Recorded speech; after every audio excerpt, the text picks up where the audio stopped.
জমিনের খলিফা হয়ে গেলেন হযরতে সিদ্দিক আকবর, রাষ্ট্রপতি হয়ে গেলেন, মদিনার রাষ্ট্রের প্রধান খলিফা হয়ে গেলেন হযরতে আবু বকর সিদ্দিক। দীর্ঘদিন পর্যন্ত চলতে লাগলো। একদিন আবু বকর মসজিদে নববীতে বসা, হযরতে ওমর বসা, আলী বসা।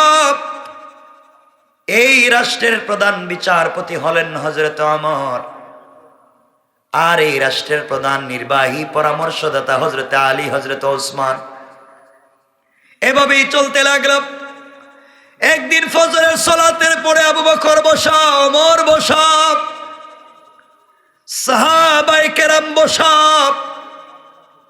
ওসমান এসে ডাক দিয়ে বলছেন, ভাই আবু বকর, আপনার সঙ্গে কিছু কথা বলতে চাই। আবু বকর ডাক দিয়ে বলছেন, কি বলতে চান আপনি, আমার কাছে বলেন। ওসমান ডাক দিয়ে বলছেন, বলো। আবু বকর শুনতে চাই, রাসূলের ইন্তেকালের পরে মদিনা নামক যে রাষ্ট্র আছে, এই রাষ্ট্র আপনি কি দিয়ে চালান আমি জানতে চাই। সিদ্দিক আকবর জবাব দিলেন, শোনো ওসমান, এই রাষ্ট্র আমি কোরআন দিয়ে চালাই, সুন্নাহ দিয়ে চালাই। হযরত ওসমান ডাক দিয়ে বলছেন, আবু বকর জানতে চাই, যে রাষ্ট্র কোরআন দিয়ে চলে, এই রাষ্ট্রে সকল মানুষ তার পূর্ণাঙ্গ অধিকার পাবে কিনা।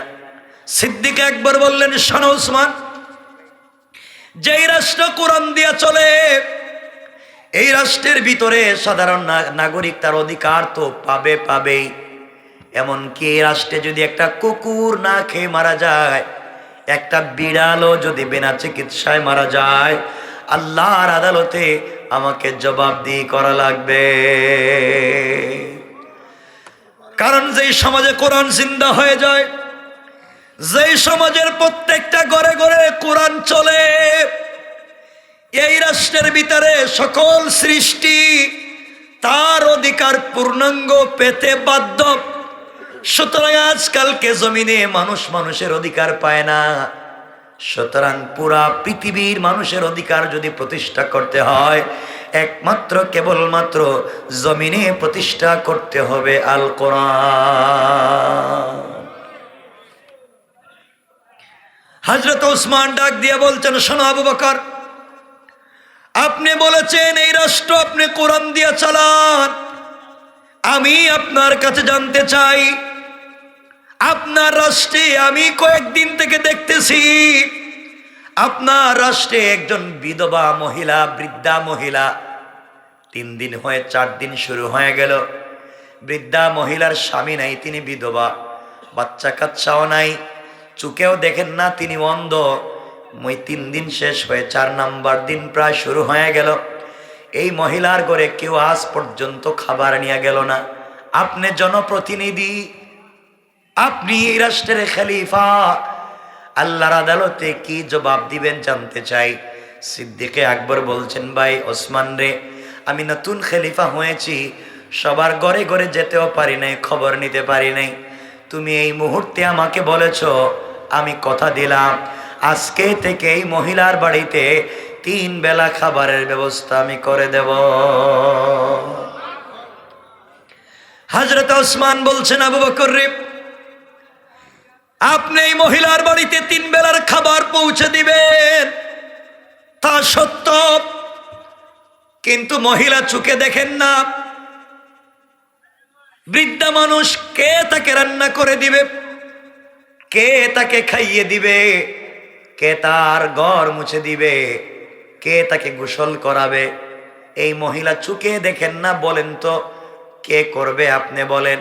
সিদ্দিক আকবর জবাব দিছেন, ভাই ওসমান রে, আমার কাছে তো কোনো খাদেম নাই, কর্মচারী নাই। বিনা পয়সার খাদেম যদি থাকতো, মহিলার বাড়িতে কর্মচারী নিযুক্ত করতাম। এখন কেমনে মহিলার বাড়িতে কারে পাঠাবো, কেউ তো যাবে না। পুরা মসজিদে পিন পতন নীরবতা, নাগরিকেরা বসে আছে, কেউ যখন কোনো জবাব দেয় না, কেউ যখন কোনো কথা বলে না।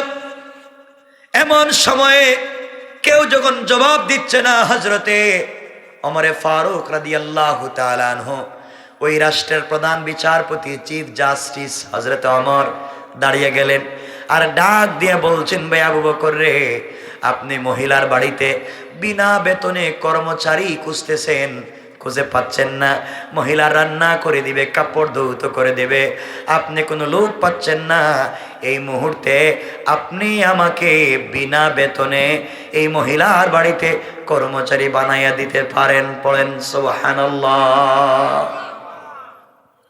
চিন্তা করেন একবার, এই রাষ্ট্রের প্রধান বিচারপতি, চিফ জাস্টিস, কোরআন তাকে কেমনে পরিবর্তন করেছে।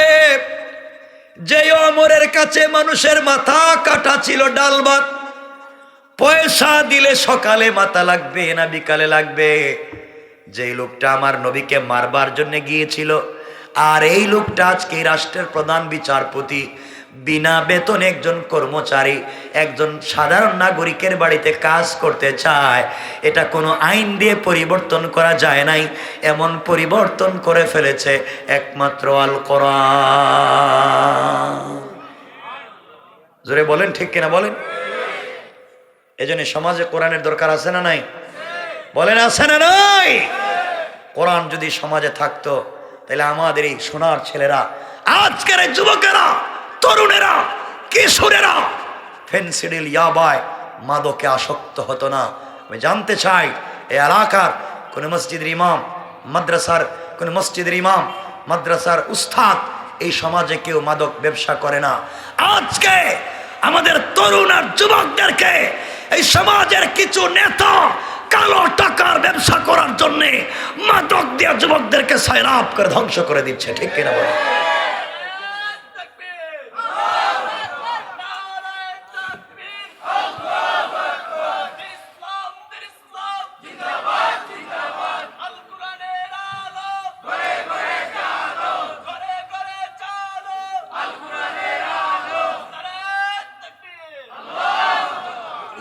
কথাগুলো দিল দিয়ে শুনেন কি বলতে চাই। হযরত ওমর দাঁড়িয়ে গেলেন, চিন্তা করেন সমাজ কত সুন্দর হয়ে যায়। একটা রাষ্ট্রের প্রধান বিচারপতি, তিনি একজন সাধারণ নাগরিকের বাড়িতে কাজ করে দিতে যান। আর আমাদের এলাকায় যারা পাতি নেতা, ফুল নেতা না হাফ নেতা, মানে পাতি নেতা, বুঝেননি আমার কথা? এখনো ফুল নেতা হয় নাই, আছে লাইনে। পাতি নেতা মানে ঠকাই কাজ কারবার করে। ওয়ার্ডের লিডার, গ্রামের লিডার, গ্রামের নেতা যদি হয়, দেখবেন তারও জুতা স্যান্ডেল মাটিতে লাগে না। কথা বলেন না কেন? কোরআন থাকলে এগুলার সাহস ছিল না। আমার বন্ধুগণ, এক পর্যায়ে সিদ্দিক আকবর ডাক দিয়ে বলছেন, ভাই ওমর রে, আপনি রাষ্ট্রের প্রধান বিচারপতি, আপনার উপরে রাষ্ট্রের কত বড় দায়িত্ব, আপনি মহিলার বাড়িতে কাজ করবেন, এতটুকুন সময় কোথায় পাবেন? আমার ডাক দিয়ে বলছেন, শোনো আবু বকর, আমি প্রতিদিন সকালবেলা অফিসে যাওয়ার আগে মহিলার বাড়িতে কাজ করে দেব, অফিস থেকে বিকেল বেলা ফেরবার পথে কাজ করে দেব। সিদ্দিক আকবর বলছেন, ভাই ওমর রে, স্বেচ্ছায় আপনার কাঁধে দায়িত্ব নিয়েছেন, আপনি যদি মহিলার বাড়িতে ঠিক মতো দায়িত্ব আদায় না করেন, আপনি আমার আদালতে জবাবদিহি করা লাগবে। আর কাল কিয়ামতে আল্লাহর আদালতে রাসূল পাকের সামনে তোমাকে আসামি বানাইয়া দেব। আমার বন্ধুগণ, পরের দিন সকালবেলা হযরত ওমর কাজ শুরু করে দিলেন। ফজরের সালাত পড়ে নাস্তা সেরে বৃদ্ধা মহিলার বাড়িতে পৌঁছে গেলেন কাজ করার জন্যে। বাড়ির দরজায় গিয়ে সালাম দিয়ে বলছেন, আম্মা জান, আমি আপনার বাড়ির নির্ধারিত খাদেম, নির্ধারিত কর্মচারী। বলেন না, আপনার বাড়িতে কি করে দেওয়া লাগবে? রান্না করে দেওয়া লাগবে কি? আপনার ঘর মুছে দেওয়া লাগবে কি? ঘরের ভিতর থেকে আওয়াজ হলো, আওয়াজ আসলো, জবাব আসলো। মহিলা ডাক দিয়ে বলছে যুবককে, কে? তোমাকে চিনতে পারলাম না, আসতে দেরি করে ফেলেছো। যুবক রে, তুমি আসার প্রায় 3 ঘন্টা আগে আরেকজন যুবক এসে আমার ঘরের সবগুলা কাজ করে দিয়ে চলে গিয়েছে। সুবহানাল্লাহ, জোরে আওয়াজ করে। হযরত আমার আশ্চর্য হয়ে গেলেন, দায়িত্ব আমার, খলিফার পক্ষ থেকে, রাষ্ট্রের পক্ষ থেকে দায়িত্ব আমাকে দেওয়া হলো, কে কাজ করে যায়, আমাকে বিপদগ্রস্ত করতেছে, আল্লাহর আদালতে আমাকে আসামি বানাইয়া দিতেছে। আবু বকরের আদালতে 1 সপ্তাহ পরে জবাব দেওয়া লাগবে। সিদ্ধান্ত নিলেন আগামী কালকে ফজরের সালাত পড়ে নাস্তা করবার আগে পৌঁছে যাব। দ্বিতীয় দিন হযরত আমার ফজরের সালাত পড়ে নাস্তার আগে সালাম ফিরাইয়া মহিলার বাড়ির দরজার সামনে পৌঁছে গেলেন। ডাক দিয়ে বলেন, আম্মা জান, আমি আপনার বাড়ির নির্ধারিত খাদেম, বলেন না কি করে দেওয়া লাগবে। মহিলা ডাক দিয়ে বলছে, যুবক রে, আজও এসেছো বাবা, কে তুমি চিনলাম না। আজও তুমি আসার প্রায় 2 ঘন্টা আগে আরেকজন যুবক এসে আমার ঘরের সবগুলা কাজ করে দিয়ে চলে গিয়েছে। সুবহানাল্লাহ বলার দরকার নেই। আপনারা চিন্তা করতেছেন কি অবস্থা? আমরের মাথা গরম না নরম? সবাই বলেন। যেই মানুষের সামন দিয়ে শয়তান পর্যন্ত যায় না, আস্তে আস্তে আমার গরম হয়ে গেলেন। ঘটনা কি? 3 নাম্বার দিন সিদ্ধান্ত নিলেন ফজরের সালাতের আগে তিনি পৌঁছে যাবেন। ফজরের সালাতের আগে তাহাজ্জুদের নামাজ পড়ে আস্তে আস্তে করে মহিলার বাড়িতে তিনি পৌঁছে গেলেন।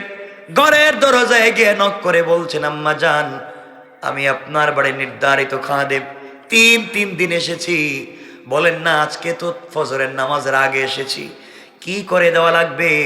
আপনার ঘরে কি জিনিসের প্রয়োজন আমাকে বলেন। ঝাড়ু দেওয়া লাগবে কি, রান্না করে দেওয়া লাগবে কি? ঘরের ভিতর থেকে মহিলা জবাব দিচ্ছেন, যুবক রে, তুমি আজও এসেছো বাবা, আজও আসতে দেরি করে ফেলেছো। তুমি আসার প্রায় 1 ঘন্টা আগে আরেকজন যুবক এসে আমার ঘরের সবগুলা কাজ করে দিয়া আমাকে তার নিজের হাতে খাইয়ে দিয়া আমার জন্য হাত উঠাইয়া বিড়বিড় করে আল্লাহর দরবারে দোয়া করে চলে গিয়েছে। আমার চিন্তায় পড়ে গেলেন, কি করবেন, কি করা যায়? আশ্চর্য হয়ে গেলেন, মাথা গরম হয়ে গেল। 3 দিন হয়ে গেল আমি কাজ করতে পারি না, 3টা দিন চলে গেল। সপ্তাহ শেষ হলে আবু বকরের আদালতে জবাবদিহি করা লাগবে। এই চিন্তা করে 4র্থ দিন তাহাজ্জুদের নামাজের আগে ঘুমালেন না। নাঙ্গা তরবারি হাতে নিলেন, যুদ্ধের পোশাক পরলেন, তরবারি হাতে নিলেন, আস্তে আস্তে করে মহিলার বাড়ির দিকে যাওয়া শুরু করলেন। আর সিদ্ধান্ত নিয়েছেন আজকে মহিলার বাড়ির সামনে যাকে পাবো শরীর থেকে তার মাথা আলাদা করে দেব, 2 টুকরা করে দ্বিখণ্ডিত করে দেব। এই কথা বলে হযরতে ওমর রাদিয়াল্লাহু তাআলা আনহু তাহাজ্জুদের আগে মহিলার বাড়ির দরজায় পৌঁছে গেলেন। দরজায় গিয়ে দেখে মহিলার ঘরের ভিতরে মিটমিট করে আলো জ্বলে। এখন পর্যন্ত ঘরের ভিতরে কে যেন কথা বলে। ঘরের দরজার থেকে একটু দূরে অন্ধকারে হযরত ওমর পেতে দাঁড়িয়ে থাকলেন, হাতের মধ্যে তরবারি নিয়ে। আর চিন্তা করে সিদ্ধান্ত নিলেন যেই লোকটা বের হবে শরীর থেকে মাথা আলাদা করে দেব, কোনো কথাই নাই। আমাকে বিপদে ফেলে দিয়েছে এই লোকটাকে। দীর্ঘক্ষণ দাঁড়িয়ে থাকলেন। হঠাৎ করে দেখেন কিছুক্ষণ পরে একজন মধ্যবয়সী মানুষ ঘর থেকে বের হয়ে অন্ধকারের মধ্যে আস্তে আস্তে করে চলে যায়। হযরত ওমর চিৎকার করে বললেন, যুবককে, কে যুবক, তুমি দাঁড়িয়ে যাও।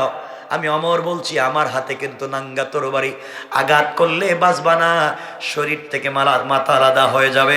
যেখানে যে অবস্থায় আছো হাত উঠে সারেন্ডার হয়ে যাও। ওমরের গর্জন শুনে, বাঘের মতো হুঙ্কার শুনে আগন্তুক আর নিজেকে সহ্য সামলিয়ে রাখতে পারলেন না। যেখানে যে অবস্থায় ছিলেন দাঁড়িয়ে গেলেন, মাথা নিচের দিকে করে পা উপর দিকে উঠায়, মাথা নিচের দিকে করে হাত উপর দিকে উঠাইয়া সারেন্ডার হয়ে গেলেন। হযরত ওমর আস্তে আস্তে করে আগন্তুকের কাছে পৌঁছে গেলেন। চেহারার দিকে তাকাইয়া আর নিজেকে সামলিয়ে রাখতে পারলেন না, আর সহ্য করতে পারলেন না। বাচ্চাদের মতো হাউমাউ করে কান্না শুরু করে দিলেন। হাতের তরবারি মাটিতে পড়ে গেল। কাঁপতে লাগলেন। তাকাইয়া দেখেন যেই লোকটা অপরাধীর মতো হাত উপর দিকে উঠাইয়া মাথা নিচের দিকে করে অপরাধী গোলামের মতো দাঁড়িয়ে আছে, সে আর কেউ না, তিনি হলেন এই রাষ্ট্রের খলিফা হযরতে আবু বকর। হযরতে আবু বকর দাঁড়িয়ে আছেন, চোখের পানি ছেড়ে দিলেন, আমার জড়িয়ে ধরলেন আর ডাক দিয়ে বলছেন, ভাই আবু বকর রে, আপনি এই রাষ্ট্রের নির্ধারিত খলিফা, আমার কাজ হচ্ছে এই বাড়িতে কাজ করে দেওয়া, আপনি কেন মহিলার বাড়ি থেকে বের হলেন? ভাইরে, আপনি তো রসুল পাকের পক্ষ থেকে মনোনীত খলিফা, আপনি কেন আসছেন জানতে চাই। হযরতে আবু বকর চোখের পানি মুছে মুছে বললেন, ভাইরে, আমি যখন ঘুমাতে যাই জবাবদিহিতার ভয় আমার ভিতরে চলে আসে। তোমার আগে আল্লাহ তাআলা আমাকে খলিফা বানিয়েছে, এর অর্থ হলো তোমার আগে আল্লাহর আদালতে আমাকে জবাবদিহি করা লাগবে। জবাবদিহিতার ভয় যখন ঢুকে যায় চোখের পানি রাখতে পারি না, রাত্রবেলা বিছানায় পিঠ লাগাইয়া ঘুমাতে পারি না, কোন সময় জানি ইন্তেকাল করি, আল্লাহর আদালতে কি জবাব দিব।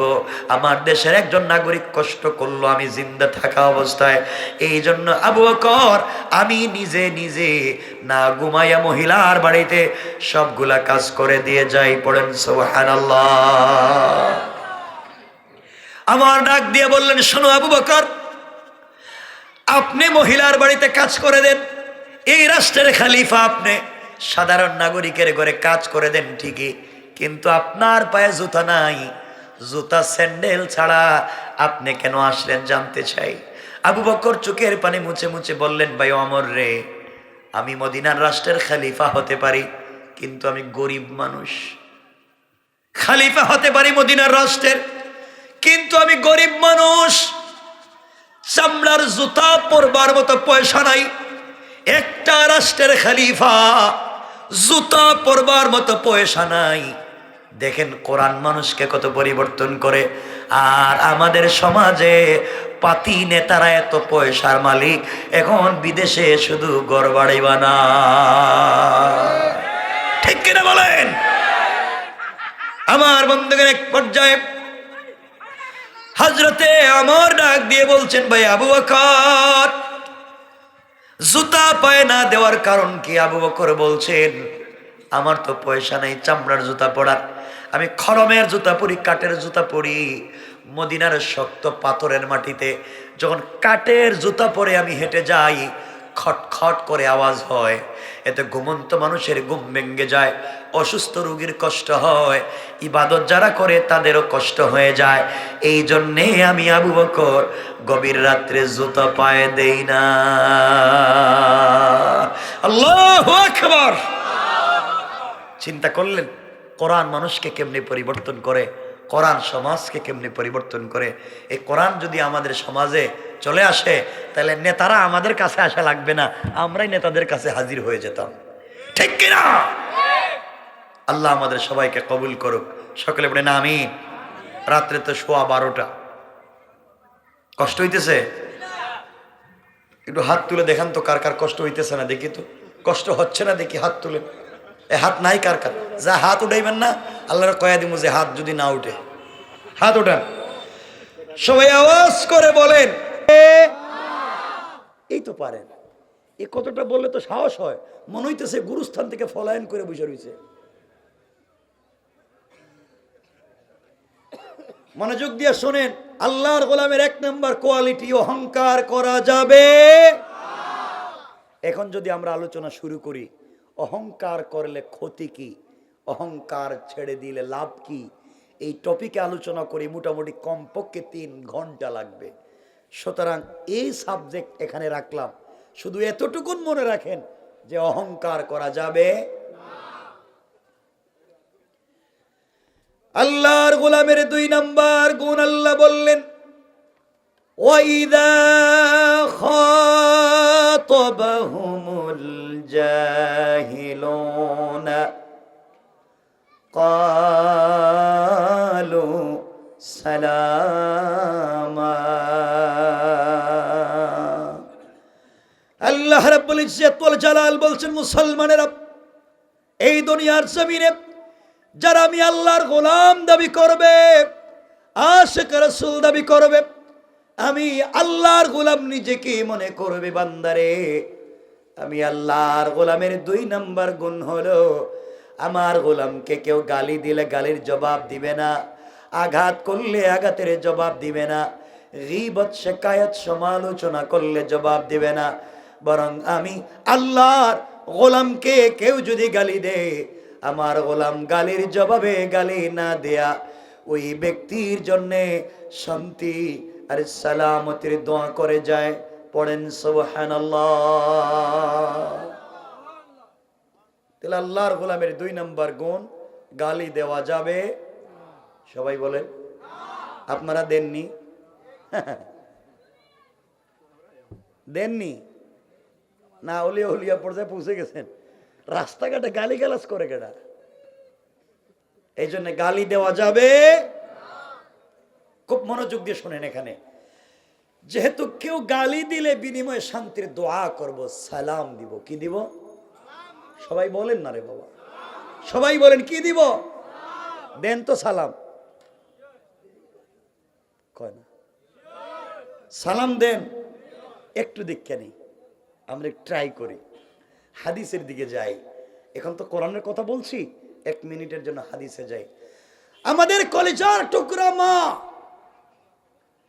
আম্মা জান আয়েশা সিদ্দিকা রাদিয়াল্লাহু তাআলা আনহা, তিনি বলছেন, আমি যখন দেখতাম আমার কলিজার টুকরা প্রিয় স্বামী রাসূল পাক সাল্লাল্লাহু আলাইহি সাল্লাম ঘরে আসতেছেন, তখন আমি ঘরের দরজার চিপায় দাঁড়িয়ে থাকতাম, পর্দার আড়ালে দাঁড়িয়ে থাকতাম, রাসূল যেন আমাকে খুঁজে না পান। তিনি ঘরের দরজায় এসে দাঁড়িয়ে আমাকে আয়েশা বলে ডাক দিবেন, আর আমি দরজাটা খুলে ঝাপটি মেরে তাকে জড়িয়ে ধরে তার কপালে চুম্বন দিয়া আমি তাকে সর্বপ্রথম সালাম দিব। কিন্তু আম্মা জান আয়েশা বলছেন, আল্লাহে, আল্লাহর জাত ও সিফাতের কসম, আমি আমার জিন্দগিতে রাসূল পাককে আগে সালাম দিতে পারি নাই, বরং রাসূল ঘরে আসার অনেক দূরে থাকতে আওয়াজ করে আমাকে সালাম দিতেন। একটু জোরে পড়েন না? এখানে অনেকগুলো শিক্ষা পাইলাম। 1 নাম্বার হলো রাসূল সালাম দিয়েছেন আয়েশাকে, এর অর্থ হলো বড় সালাম দিয়েছেন ছোটকে। শিক্ষা হলো আপনি বড়, বয়সে বড়, পয়সায় বড় আর ক্ষমতায় বড় যাই হন, আপনার সামনে সুইপারকে, রিক্সাওয়ালাকে, ভ্যানওয়ালাকে তা দেখবার দরকার নাই। সে যদি মুসলমান হয়, বয়সে ছোট হোক বড় হোক, আপনি সালাম দিবেন। বলেন না জোরে ইনশাআল্লাহ? দিবেন তো ইনশাআল্লাহ? 2 নাম্বার হলো নবীজি বাহির থেকে এসে ঘরে সালাম দিয়েছেন। এর শিক্ষা হলো বাহির থেকে কেউ ঘরে আসলে যিনি আসবেন তিনি ঘরের লোককে সালাম দিবেন। ঘরে কেউ না থাকলে আহলাল বায়েত ঘরকে সালাম দিবেন। ফেরেশতারা তো আছে।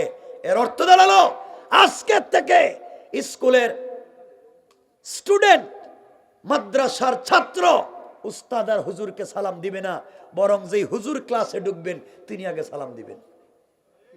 কথা বলেন না কেন? কিন্তু এখন হুজুর সালাম দেয় না ছাত্ররা দেয়? না দিলে আরো ফি দেয়। কথা বলেন না কেন? অথচ বাহির থেকে যিনি ভিতরে যাবেন তিনি দেওয়ার কথা ছিল সালাম। কথাগুলো বুঝেন। এরপরে রাসূল বলেছেন, রাসূল সালাম দিয়েছেন আয়েশাকে। এর অর্থ হলো স্বামী সালাম দিয়েছেন স্ত্রীকে। রাসূল পাক হচ্ছেন স্বামী, আম্মা জান আয়েশা হচ্ছেন স্ত্রী। রাসূল সালাম দিয়েছেন আয়েশাকে, এর অর্থ হলো স্বামী সালাম দিয়েছেন স্ত্রীকে। শিক্ষা হলো স্বামী বাহির থেকে ঘরে গেলে আপনি স্বামী সালাম দিবেন বউরে। এখন আর কিচ্ছু কয় না। ঠিক কি আমি জানি না? আমি কি মিথ্যা কইতেছি? ঠিক তো আমি জানি। ইনশাল্লাহ কোন সবাই বলেন এখন কয় না ইনশাল্লাহ? বলছি স্বামী সালাম দিবেন বউরে, মানে আপনি সালাম দিবেন বউরে। জিও না ইনশাল্লাহ কোন? এখন সত্য কথা কোন, আপনারা স্ত্রীরে সালাম দেননি, মিথ্যা কথা কইবেন না। ওই আপনি একজনে হাত উঠাইছেন, মানে এতগুলা মানুষ কেউ বিয়ে করে নাই, শুধু তুমি। ওই একজনই বউরে সালাম দেয়। সালাম দেন না কেন? কথা কয় হ্যাঁ, সালাম দেন না কেন এটা কন, আর কোনো কথা কন। আর যারা বিয়া করছে আর করছে না সবাই কন, খালি বিয়া করছে না, খালি বিয়া করছে না, বিয়া না করলে প্রেম তো করো। বলো আগে সালাম দেও না কেন এটা কও। কিছু কয় না এরা। কে কইছে, কে কইছে শরম করে? পাবলিকের মানে বউরে সালাম দিতে শরম করে, আর বউরে পিড়াইবার সময় শরম কই যায়? বউরে যখন পিড়ায় তখন শরম কই থাকে? ওই দিন একজন আমারে কইল, বউরে পিটাইতে পিড়াইতে মানে বউরে মারতে মারতে কইতাছে তুই আমারে আব্বা ক। চিন্তা করছেন? বউরে মারতে মারতে বাপ ডাকে ছেড়ে দিছে, বউ পায়ে ধরে বলতেছে তুই আমার বাপ এবার ছেড়ে দে। হ্যাঁ, বন্ধু বান্ধবের কাছে গিয়ে বলতেছে তোমরা আমার চিনোনি আমি কেডা, আমি বউরে বাপ ডাকে ছেড়ে দিছি।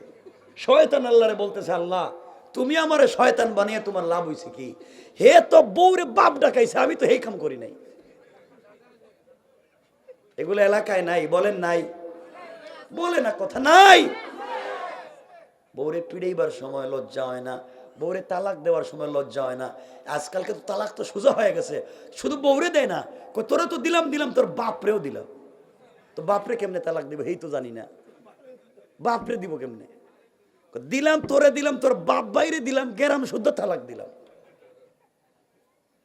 সবগুলা বাদ দেন, সহজ কথা হলো সালাম দিবেন। সবাই বলেন না ইনশাআল্লাহ?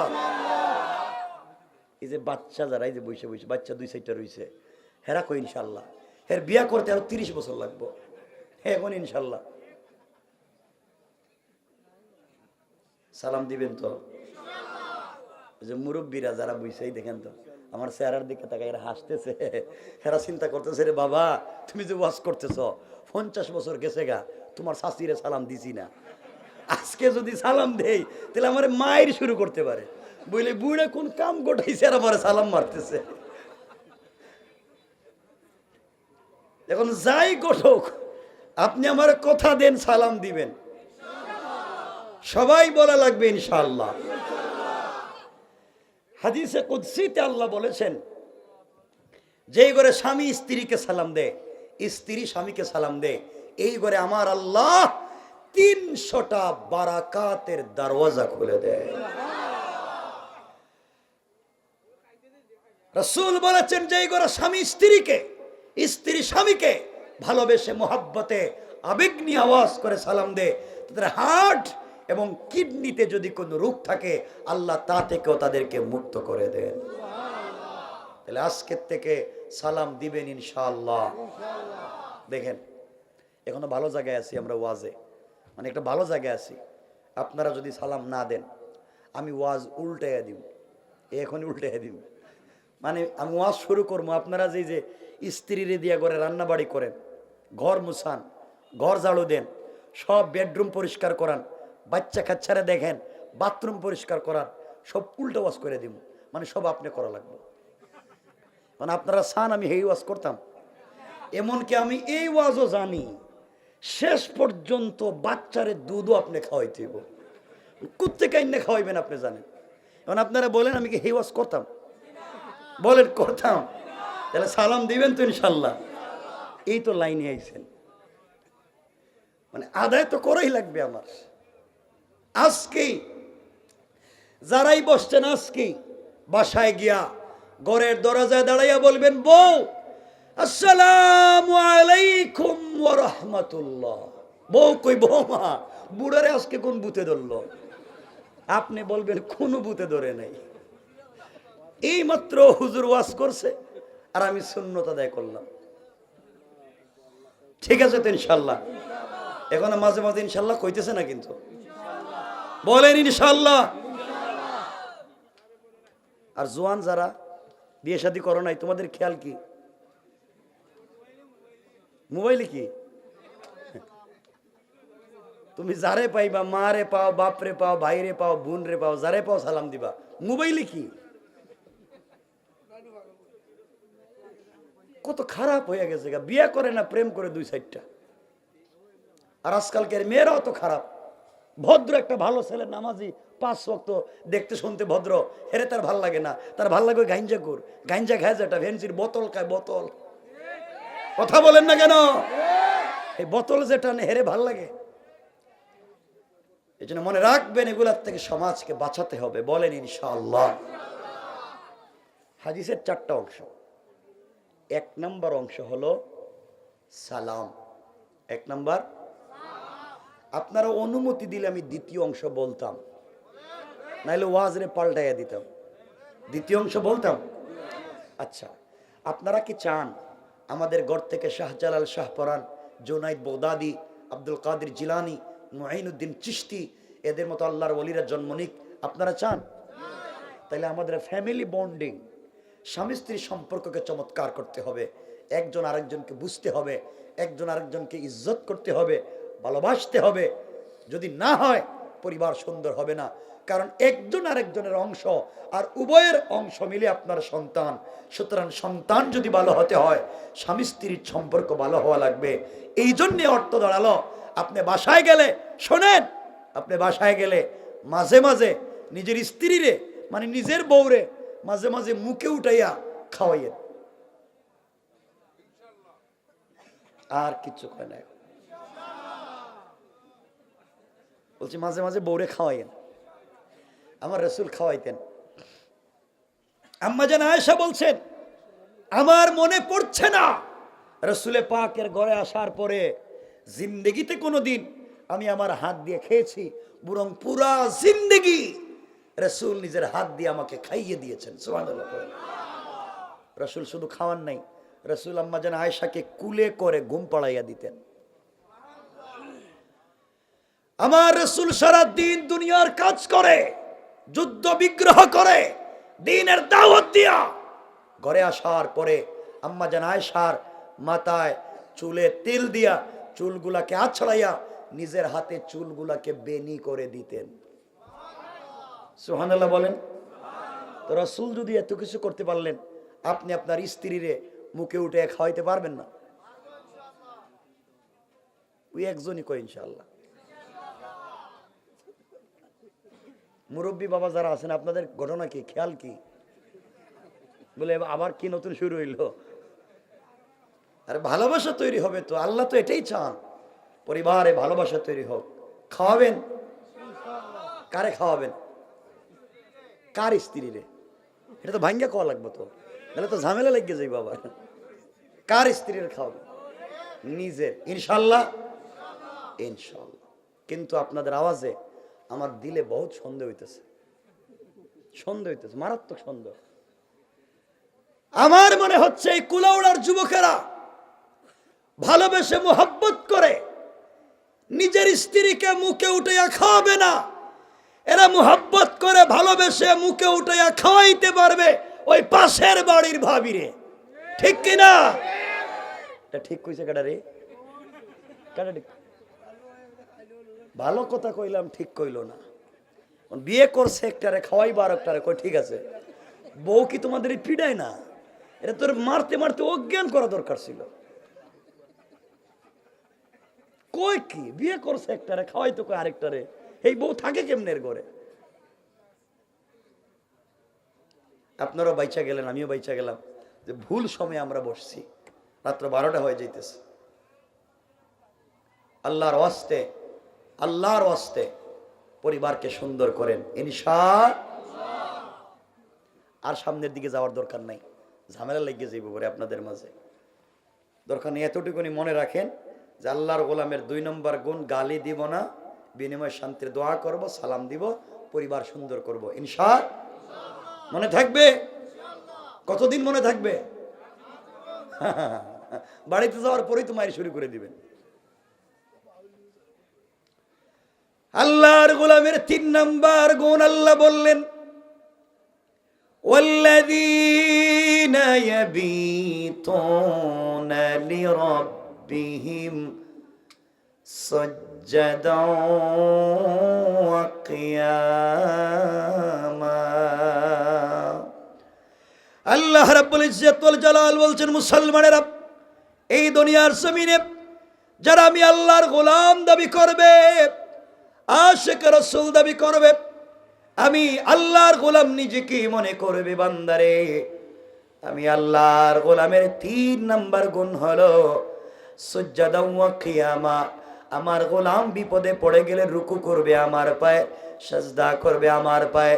সুতরাং আজকালকে যারা আল্লাহর পা ছাড়া বিভিন্ন জায়গায় সাজদা করে, আল্লাহর কসম তারা পূর্ণাঙ্গ আল্লাহর গোলাম হতে পারে না। ঠিক কিনা বলেন? সাজদা কার পায়ে? সবাই বলেন কার? আল্লাহর পায়ে সাজদা। কারণ আল্লাহর পা ছাড়া যদি অন্য জায়গায় সাজদা দিই, এটার নাম শিরিক। আর রব বলেছেন, ইন্নাহু মান ইউশরিক বিল্লাহ ফাকাদ হারামাল্লাহু আলাইহিল জান্নাহ ওয়া মাওয়াহুন নার ওয়া মা লিয-যালিমিন মিন আনসার। যে শিরিক করলো তার জন্য জান্নাত হারাম, জাহান্নাম ওয়াজিব, ওয়া মা লিয-যালিমিন মিন আনসার। কিয়ামতের দিন কোনো সাহায্যকারী নাই। এই জন্য আল্লাহর ওয়াস্তে শিরিক করা যাবে? সবাই বলেন যাবে? যাবে না। মনোযোগ দিয়ে শোনেন, শিরিক তো মারাত্মক হয়ে গিয়েছে। আপনারা শিরিক বলতে মনে করেন বুঝে মাজারে সেজদা করা, এই মনে হয় শিরিক। শোনেন আমার মুসলমান বন্ধুগণ, মুআয ইবনে জাবাল রাদিয়াল্লাহু তাআলা আনহু বর্ণনা করেন, আমরা একবার মসজিদে নববীতে বসে আছি, আল্লাহর রাসূল সাল্লাল্লাহু আলাইহি ওয়াসাল্লাম আসলেন। এসে বললেন, তোমরা কি নিয়ে এতগুলা মানুষ বসে আলোচনা করো? আমরা ডাক দিয়ে বলছি, ইয়া রাসূলুল্লাহি, আমরা দাজ্জালের ফিতনা নিয়ে কথা বলি। কি নিয়া? সবাই বলেন। দাজ্জালের ফিতনা নিয়ে কথা বলি। আমার রাসূল বললেন, শোনো সাহাবীরা, আমি কি তোমাদেরকে দাজ্জালের ফিতনার চাইতে আরো ভয়ঙ্কর ফিতনার কথা কি তোমাদেরকে বলতে পারি? সাহাবায়ে কেরাম বলছেন, ইয়া রাসূলুল্লাহি, বলেন না, দাজ্জালের ফিতনার চাইতে আরো বড় অপরাধ কি? নবীজি বললেন, দাজ্জালের ফিতনার চাইতে ভয়ঙ্কর ফিতনা হলো আশ-শিরকুল খাফি, গোপন শিরিক। কি শিরিক? সবাই বলেন কি শিরিক? গোপন শিরিক। গোপন শিরিক কেমনে? গোপন শিরিক অনেক হতে পারে। একটা উদাহরণ দেই। গোপন শিরিক হলো, আপনি প্রত্যেক রাত্রে তাহাজ্জুদের সালাত পড়েন, কেউ জানে না। একদিন আপনি আপনার প্রতিবেশীকে বললেন, ভাই আপনি যে একটা কুকুর পালেন, ও রাত্রে 3টার সময় শুধু চিল্লাপাল্লা করে। প্রতিবেশী জিজ্ঞাসা করলো, আপনি কেমনে জানলেন আমার কুকুর রাত 3টায় চিল্লায়? আমি তো তাহাজ্জুদে উঠছিলাম। কিসে উঠছিলাম? এই যে আপনি কথাটা বললেন, তাহাজ্জুদকে পাবলিকের সামনে পরিষ্কার করে বুঝালেন আমি নামাজ পড়ি, এই যে আপনি প্রকাশ করলেন গোপন, এটাই হচ্ছে শিরিক। এটাই কি বলেন? এটা কি? এরপরে শিরিক হচ্ছে, আপনি দেখলেন সকালবেলা ঘুম থেকে উঠে বাইরে ছিলেন, রাস্তায় কোথাও যাবেন, আপনি অফিসে যাবেন বা শুভ কোনো কাজে যাবেন, দেখলেন একজন মহিলা একটা কলস হাতে নিয়ে বাইরে, খালি কলস। আপনি বলেন এটা তো অলক্ষী। কি কন? আপনারা বলেন না বোধহয়? না বলে না। আমার সারাটা দিন আজকে নষ্ট করে দিছে, আমি খালি কলস দেখলাম। আপনি হারাম করছেন, আপনি শিরিক করেছেন, আপনি জাহান্নামী। আল্লাহর কাছে অলক্ষণ, কুলক্ষণ বলতে কোনো জিনিস নাই, অশুভ বলতে কোনো জিনিস নাই। রবের কাছে সবই শুভ। ঠিক কিনা বলেন? আপনি চিন্তা করছিলেন আপনার মেয়েকে অমুক মাসের এত তারিখ বিয়ে দিবেন, এখন কে বলছে এটা শুভ দিন না অশুভ? অলক্ষণ আপনি বিয়ে দিলেন না, মানে রাখবেন আপনি শিরিক করলেন। কারণ আল্লাহর কাছে মাস 30 দিনে মাস, এর কোনো দিন অলক্ষণ নাই, অশুভ নাই। প্রত্যেকটা দিনই আল্লাহর কাছে শুভ। পড়েন সুবহান। এগুলো সমাজে আসেনি? সকালে দোকানে গেছিলেন, ভোরে এক দোকানে গিয়ে বলছেন, আমার ছেলেটা স্কুলে যাবে, আমাকে 2টা ডিম দেন। আপনি ডিম হাতে নিছেন, পকেটে হাত দিয়ে দেখেন পয়সা নাই। বলছেন, ভাই আমি তো পয়সা আনতে ভুলে গেছি, আমি বাড়ি থেকে আইনা দিতেছি অথবা বিকেলবেলা দিতেছি। আপনি দোকানদার বলেন, এই তো আমার সারাদিন নষ্ট করে দিলেন, দোকানের প্রথম কাস্টমার বাকি, মানে পুরোটা দিনই আমার শেষ। এই যে শেষ পুরোটা দিন আপনি শিরিক করলেন। কারণ দোকানের প্রথম কাস্টমার বাকি নিলে সারাদিন অলক্ষণ থাকে, এটা আপনারা কইছে কেনা? কথা বলেন না কেন? এগুলা নাই বুধ এলাকায়, এগুলোই তো সব চলতেছে। অমুকের মুখ দেখে বাইরে ছিলাম, রাস্তায় অ্যাক্সিডেন্ট করে মরছি, এগুলো হারাম, এগুলা বলা যাবে? কথাগুলো মনোযোগ দেন। আল্লাহর গোলামের 4 নাম্বার গুণ আমার আলোচ্য আয়াত আল্লাহ বললেন, ওয়াল্লাযীনা ইয়াকুলুনা রব্বানা ইসরিফ আন্না আযাবা জাহান্নাম ইন্না আযাবাহা কানা গারামা। আল্লাহ বলেন, মুসলমানেরা, আল্লাহর গোলাম যারা দুনিয়ার জমিনে দাবি করবে, আল্লাহর গোলামের 4 নাম্বার গুণ হলো, আমার গোলাম যারা হবে দুনিয়ার জমিনে, আমার গোলাম সাকারাত শুরু হয়ে যাওয়ার আগে, গারগারা শুরু হয়ে যাওয়ার আগে, কবরে চলে যাওয়ার আগে, মালাকুল মউত আজরাইল পৌঁছে যাওয়ার আগে, আমার যে গোলাম গোটা জিন্দেগির অপরাধের জন্যে 2টা হাত উপর দিকে উঠায়া সিজদায় পড়ে আমি আল্লাহর কাছে তওবা করবে, সাথে সাথে আমি আল্লাহ আমার গোলামের পুরা জিন্দেগির অপরাধগুলোকে ক্ষমা করে দেয়া জান্নাতি বলে ফয়সালা করে দিতে আমি আল্লাহর 1 মিনিটও দেরি হবে না। পড়েন সুবহানাল্লাহ। আল্লাহর গোলামের 4 নাম্বার গুণ, তওবা করব কার কাছে? সবাই বলেন। 1 নাম্বার, অহংকার করা যাবে? সবাই বলেন যাবে। 2 নাম্বার, গালি দেওয়া যাবে? 3 নাম্বার, রুকু সিজদা কার পায়ে? 4 নাম্বার, তওবা করব কার কাছে? এই 4 গুণ অর্জন করলে রাসূল বলেছেন ফাদাখালাল জান্নাতা বিসালাম, মরতে দেরি হবে, দারুস সালাম নামক জান্নাতে যেতে দেরি হবে না। সুবহানাল্লাহ বলেন। রাত্র 12টা হয়ে যাচ্ছে, কাছাকাছি টাইম, খুব লম্বা করব না। চমৎকার ছোট্ট একটা ঘটনার দিকে আপনাদেরকে নিয়ে আমরা আলোচনা শেষ করব, যদি আপনারা বসেন। বসবেন তো? হাত তুলে দেখান কারা কারা চলে যাইবেন। চলে যাইবেন কইছি, মানে আমরা তো বললাম বুঝি আর না বুঝি, এটা তো আছেই, কিছু হোক আর না হোক উড়াই দিলাম। চলে যাবেন? সংক্ষেপ করে 1-2 মিনিটে কথাগুলো শুনেন মনোযোগ দিয়ে।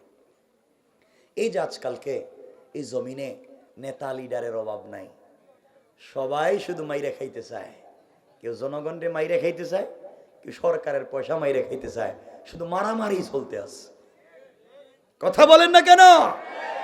শেষ পর্যন্ত দেখবেন মসজিদের গুরুস্থানের পয়সা মাইরে খায়, মসজিদের বাথরুমের পয়সা মাইরে খায়। আর এমনও সমাজের মুরব্বী, মানে এমন নেতা লিডার আছে, নিজের বউরে বিধবা বানাইয়া এই বিধবা বাথা উঠাইয়াও খায়। কথা বলেন না কেন? সমাজে যদি দিন থাকতো, এই সমাজে যদি ইসলাম থাকতো, আর সমাজ যদি কোরআন দিয়ে চলতো, কিচ্ছু চলতো না। সমাজ এমনি এমনি সুন্দর হয়ে যেত। কোরআনে কারীমের 13 নম্বর পারা 14 নম্বর সূরা, সূরা ইব্রাহিমের প্রথম আয়াতে আল্লাহ বলছেন, আলিফ লাম রা কিতাবুন আনজালনাহু ইলাইকা লিতুখরিজান নাসা মিনাজ যুলুমাতি ইলান নূর। রব বলেছেন কোরআন একটা ম্যাগনেটিক লাইট, কোরআন একটা চুম্বক। সমাজের যেই জায়গায় অন্যায় দেখবেন, অনাচার দেখবেন, কোরআন নামক লাইট লাগিয়ে দিলে আলোকিত করে দিবেন কে? বলেন কে?